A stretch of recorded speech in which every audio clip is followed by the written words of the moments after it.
Sweden প্রবাসী Tasnia TikTok live স্ট্রিমে হঠাৎ মৃত্যু।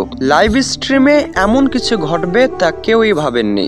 অনেকেই মন্তব্য করেছেন ভিডিওটি ভুয়া ছিল, অনেকেই তবে ভিডিওটি নিয়ে আতঙ্কে রয়েছেন। টিকটক লাইভ স্ট্রিমে এমন কিছু হয়ে যাবে তা কেউই ভাবেননি। সুইডেন প্রবাসী সেই মেয়েটির নাম ছিল তাসনিয়া। লাইভ স্ট্রিমের ঘটনাকে কেন্দ্র করে অনেকেই বাজে মন্তব্য করেছেন। অনেকেই মন্তব্য করেছেন ভিডিওটি অরিজিনাল ছিল না, ভিডিওটি এআই দ্বারাই তৈরি করা হয়েছে, এমনকি ভিডিওটি দ্বারা ভাইরাল হওয়ার চেষ্টা করা হয়েছে।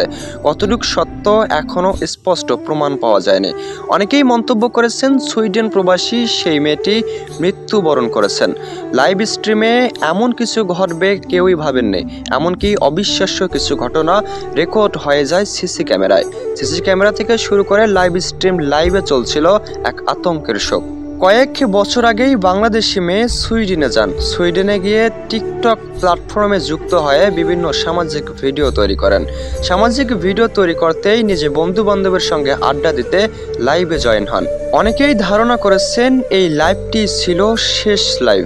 সুইডেন প্রবাসী সেই মেয়েটি মাটিতে হামাগুড়ি দিয়ে শেষ নিঃশ্বাস ত্যাগ করেন এমন ধারণা করেছেন সুইডেন প্রবাসী তাসনিয়ার বন্ধু বান্ধব। এমনকি এমনটাও ধারণা করা হয়েছিল কি ঘটেছিল তাসনিয়ার সঙ্গে।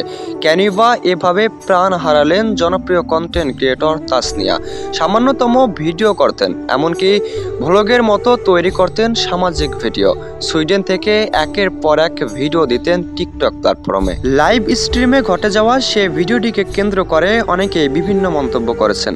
অনেকেই মন্তব্য করেছেন ভিডিওটি এআই দিয়ে তৈরি করা।